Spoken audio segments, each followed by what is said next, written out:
Hi friends, please subscribe to Amravati Media and press the bell icon for more latest updates.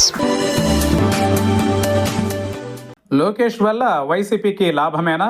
గెలుపుపై Jagan ధీమాకు reason ఇదే. YCP అధినేత YS Jagan వచ్చే ఎన్నికలలో అధికారం తమదేనని భావిస్తున్నారు. కూటమి ప్రభుత్వం వైఫల్యం ఒక కారణం. అలాగే టీడీపీకి లోకేష్ నాయకత్వం కూడా తమకు బలాన్ని ఇస్తుందని జగన్ నమ్ముతున్నారు.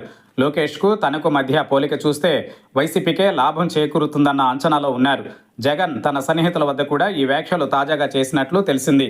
లోకేష్ రానున్న కాలంలో టీడీపీకి మాత్రమే కాకుండా పాలనా పరంగా ముఖ్యమైన పదవి చేపడతారన్న ప్రచారం వైసీపీకి కలిసి వస్తుందని భావిస్తున్నారు. లోకేష్ జగన్లలో ప్రజలు ఎవరిని ఎంపిక చేసుకుంటారంటే తన వైపు మొగ్గు చూపుతారన్న ధీమాలో ఉన్నారు. చంద్రబాబు నాయుడు సీనియర్ రాజకీయ నాయకుడు. ఆయనకు 4.5 దశాబ్దాల రాజకీయ అనుభవం ఉంది. లోకేష్కు అది లేదు. 2 సార్లు మాత్రమే మంత్రిగా పనిచేశారు. ఒకసారి ప్రత్యక్ష ఎన్నికలలో గెలవకపోయినా ఎమ్మెల్సీ అయి మంత్రి అయ్యారు. ఇప్పుడు పార్టీ అంతా లోకేష్ చేతుల్లోనే నడుస్తోంది. చంద్రబాబు కూడా తన వారసుడికి నాయకత్వ పగ్గాలు అప్పగించేశారు. పార్టీ బాధ్యతలను చూస్తున్న లోకేష్ త్వరలోనే పాలనా పరంగా కూడా కీలకమైన పదవిలో ఉంటారని పెద్ద ఎత్తున ప్రచారం జరుగుతోంది. అందుకే జగన్ ఈసారి ఎన్నికలలో తనకు ప్రజలు మద్దతిచ్చే అవకాశాలు ఉన్నాయని, చంద్రబాబు అయితే కొంత ఆలోచనలో ఉండేవారమని, కానీ లోకేష్ అయితే బిందాస్గా గెలిచేందుకు ఛాన్స్ ఉంటుందని నేతల వద్ద ప్రస్తావించినట్లు తెలిసింది. లోకేష్ రెడ్ బుక్ పాలనతో పాటు తన పాలనలో జరిగిన సంక్షేమాన్ని కూడా ప్రజలు ఖచ్చితంగా గుర్తు చేసుకుంటారన్న అభిప్రాయం వైసీపీ అధినేత జగన్లో బలంగా ఉంది.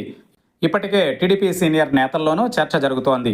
వచ్చే ఎన్నికల్లోనూ చంద్రబాబు నాయకత్వంలోనే ఎన్నికలకు వెళ్లాలన్నది వారి ఆలోచన. కానీ లోకేష్ దూకుడు చూస్తూ ఉంటే అంతా తానే అయి నడిపిస్తారన్న అర్థమవుతున్న తరుణంలో టీడీపీ సోషల్ మీడియాలోనూ ఆసక్తికరమైన చర్చ జరుగుతోంది. దీంతో జగన్ అండ్ పార్టీ ఫుల్ హ్యాపీలో ఉన్నారని వైసీపీ వర్గాలు చెబుతున్నాయి. లోకేష్ వర్సెస్ జగన్ అయితే ప్రజలు తననే ఎంచుకుంటారని జగన్ కీలక నేతల సమావేశంలో వ్యాఖ్యానించారని అంటున్నారు. మరి ఎన్నికలకు ఇంకా 3 ఏళ్ల సమయం ఉండడంతో ప్రజా తీర్పు ఎలా ఉంటుందన్నది చెప్పలేని పరిస్థితి అని రాజకీయ విశ్లేషకుల అభిప్రాయం.